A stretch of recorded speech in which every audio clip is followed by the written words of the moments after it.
Bonjour à tous. Bezrat Hashem, à l'approche de la fête de Purim, nous allons faire une étude dans le livre qui s'appelle le Megaleh Amukot, qui est en fait ce livre qui a été écrit par le Rav Nathan Shapira, qui est en fait l'élève d'un des élèves du Harizal.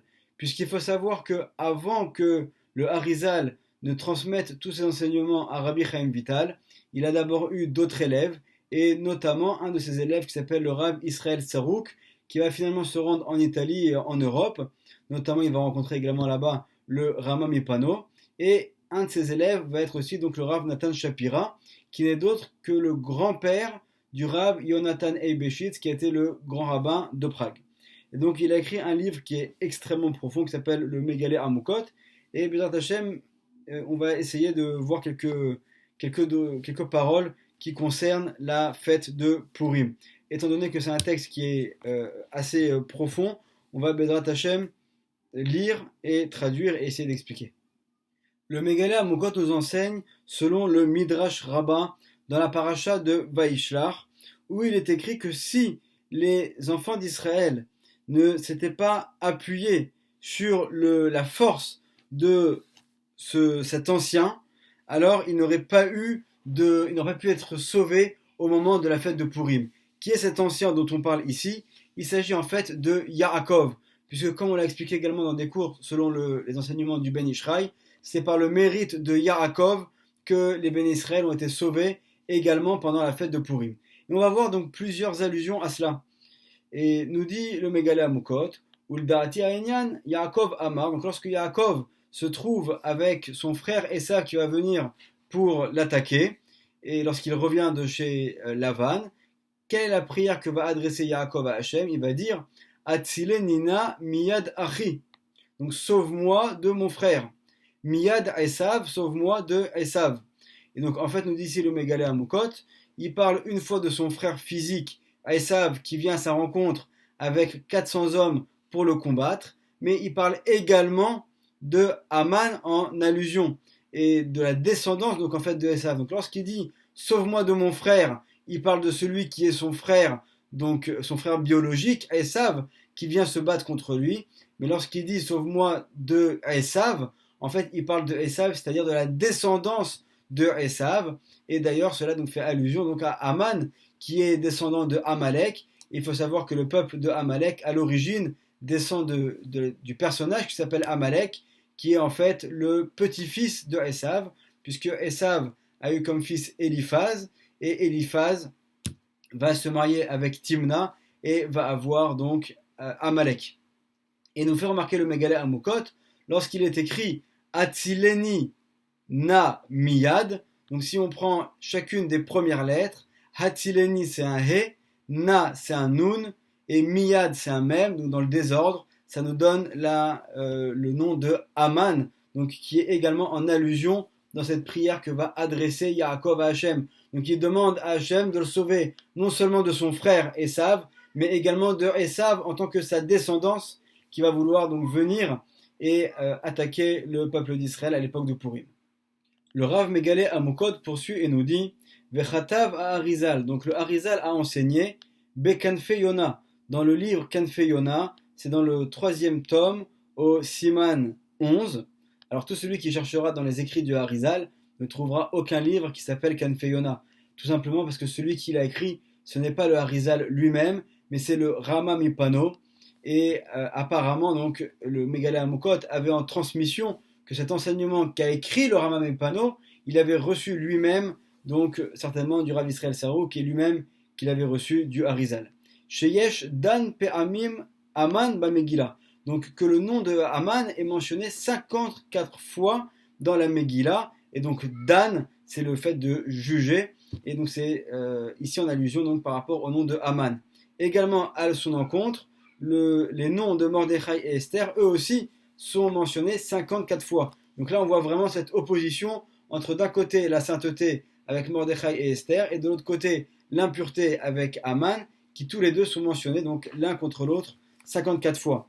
Également, poursuit le Megaleh Amukot et nous dit que lorsqu'on écrit les noms des 10 fils d'Haman qui ont été pendus, les uns en dessous des autres, alors on arrive à 54 lettres. Également que dans la paracha de Vayavo Amalek, qu'on lit le matin de Purim également. Donc là, de nouveau, on retrouve aussi 54 lettres. Et donc, on va voir donc, à plusieurs endroits qu'on retrouve ce chiffre 54. Alors, quelle est son origine? Vaïnian, donc l'explication, chez Aman ou Mitzad Anachash. Donc, Aman, il fait partie, il a en lui une étincelle de l'âme du Nachash, du serpent, qui a fait fauter Adam vers Chava dans le Gan Eden. Et il est d'ailleurs en allusion dans le livre de Bereshit, lorsqu'on dit Hamin Ha'etz, donc de cet arbre-là. Donc le mot Hamin, c'est en fait les mêmes lettres exactement que le mot Aman, sauf que ça se prononce différemment. Ve'u Kain Sheba Mishoresh Nachash. Donc également dans Aman, il y a aussi des étincelles de l'âme de Caïn. Caïn qui lui-même avait des étincelles de l'âme du Nachash. D'Itmar Gabe Caïn. Et donc lorsque Caïn va tuer son frère Evel, il va être condamné à être Navanad Tiye Ba'aretz. C'est ce que dit la paracha dans Bereshit, où il va être en fait un nomade, il va être quelqu'un qui va constamment bouger. Et donc le mot Nad fait allusion donc à Dan, c'est donc les valeurs numériques 54, qui fait donc lui aussi allusion de nouveau à Aman, qui est mentionné 54 fois dans la Megillat Esther. Donc si on reprend cette malédiction qui a été proclamée sur Caïn, lorsqu'on lui dit Na vanad tiye ba'aretz, donc tu seras quelqu'un qui va constamment bouger, être un nomade sur terre, nous dit le Rav Megala Amokot, Beipur Advan, si on change les lettres de place, on obtient les mots Avon Dan, la faute du Dan, donc c'est-à-dire qu'en fait ici on fait allusion à la mauvaise conduite de Haman, qui est déjà en allusion dans ce qu'a fait Caïn, qui lui-même trouve sa source du Nachash. Kedeita Bazoar, comme c'est enseigné dans le Zohar, Kol Deme Achicha, lorsque Hachem dit à Caïn que j'entends la voix du sang de ton frère, Deme, donc les sangs, c'est la gematria, la même valeur numérique que Dan. De nouveau, on retrouve 54.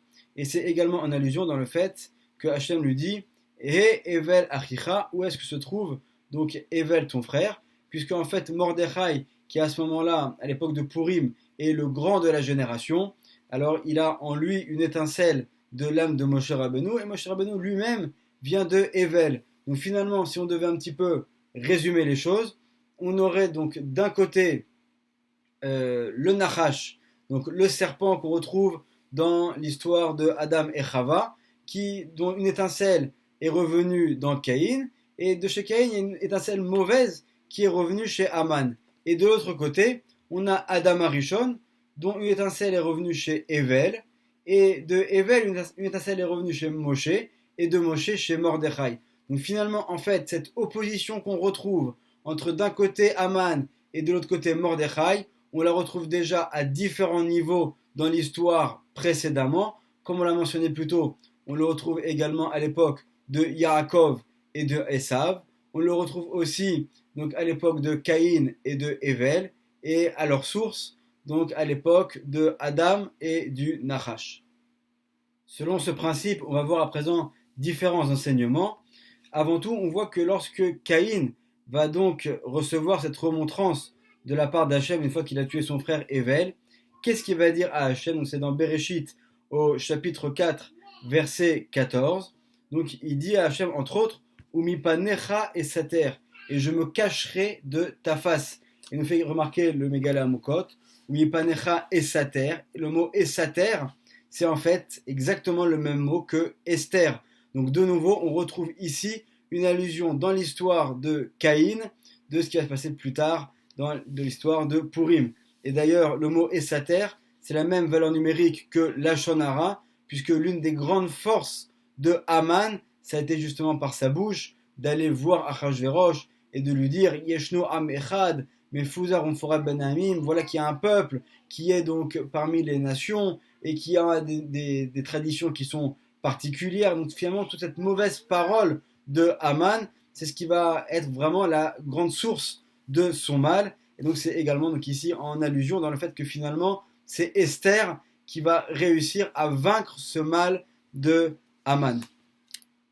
Ensuite, nos sages nous posent la question Esther Minatora Minaïn, où est-ce qu'on retrouve une allusion à Esther dans la Torah, puisque l'histoire de Purim a eu lieu bien après le don de la Torah, Et donc nos sages cherchent à trouver une allusion à Mordechai et à Esther directement dans la Torah. Et donc ce que vont nous répondre nos sages, c'est que dans le livre de Devarim, au chapitre 31, Hachem dit Va'anochi Aster Panai Mehem. Donc en fait, Hachem va, Dieu nous en préserve, cacher sa face de son peuple. Donc c'est en allusion dans le livre de Devarim. Et nous disent nos sages, étant donné que Hachem dit Haster Astir, donc dans le mot Astir, on a la même racine que Esther. Donc c'est en cela qu'il y a une allusion à Esther dans la Torah. Et là, le Rav Megale Amukot nous fait remarquer que de nouveau, on va trouver un lien avec l'histoire de Esther et l'histoire de Caïn et Evel, puisque lorsque on nous dit Va'anochi Aster Astir, Hachem ne dit pas Ve'ani et moi je vais, il dit Ve'anochi, moi. Donc ce mot Anochi qui également veut dire moi, en fait on le retrouve également lorsque Caïn va répondre à Hachem et va lui dire Ashomer Achi Anochi, est-ce que je suis le gardien de mon frère lorsqu'il a tué son frère Evel? Donc en fait, le mot Anochi qui signifie moi, qui signifie je, selon les secrets de la Torah, fait en fait allusion à la Shekhinah, à la présence divine. Et Esther, qui était ce qu'on appelle un Merkava la Shekhinah, qui était en fait un réceptacle de cette présence divine. Donc c'est la raison pour laquelle elle est en allusion également dans ce verset en particulier, où il est dit Ve'anochi et moi, Haster Astir Panai, donc je vais voiler ma face, puisque également à l'époque de Purim, c'était un des moments où, ce qu'on appelle le moment de la Nessira, c'est-à-dire le moment où les deux luminaires célestes spirituels, qui sont donc tout à la fin du Olam à Hatzilut, doivent se séparer et redevenir face à face pour être en union. Et ce moment de retournement, c'est un moment au cours duquel il y a donc une très grande rigueur divine. Et lorsque ensuite, donc on avait vu que Caïn dit à Shomer Achi Anochi, est-ce que je suis le gardien de mon frère? En fait, ici, il fait allusion au fait qu'il veut essayer de puiser. Donc le mauvais côté de Caïn veut puiser dans la présence divine et également dans le mot Hashomer. Donc on pourrait écrire He Shomer. Donc ce sont He, c'est 5 et Shomer, c'est ce qui va garder, puisque la force de Haman venait justement des 5 attributs de rigueur. On voit ensuite que les Avot, les patriarches, vont eux aussi prier pour notre réussite dans l'histoire de Purim.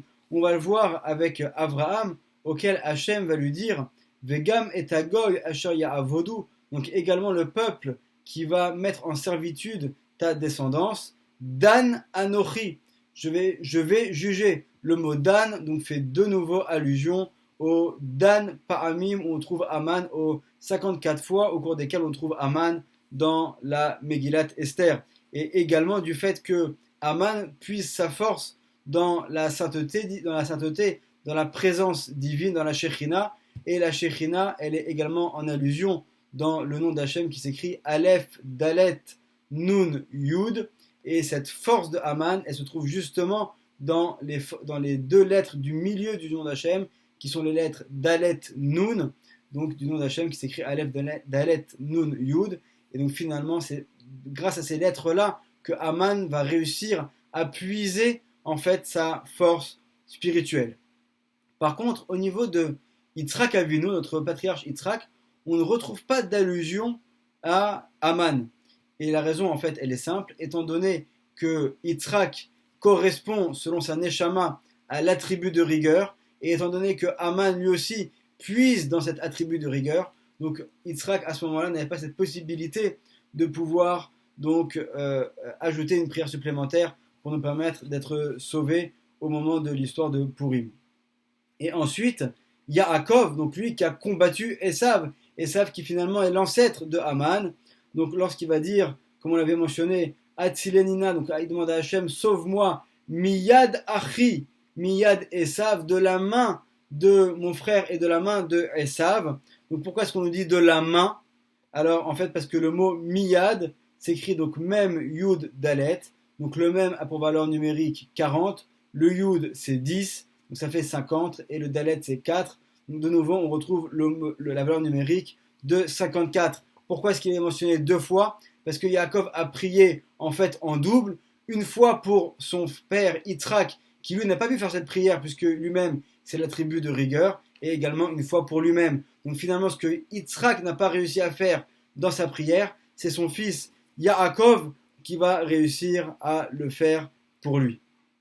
Yaakov a un lien très particulier avec la fête de Purim, et on va le voir tout de suite, puisque lorsque Esav s'approche de Yaakov, dans cette fameuse rencontre qu'il va y avoir entre Esav et Yaakov, au moment où Yaakov revient de la maison de Lavan, alors il est écrit dans le Passouk, Vehu avar lifnehem, et il est passé devant eux. Et à ce moment-là, donc, Yaakov va se prosterner 7 fois. Alors, selon le texte, on pourrait croire qu'il s'est prosterné 7 fois devant son frère Esav.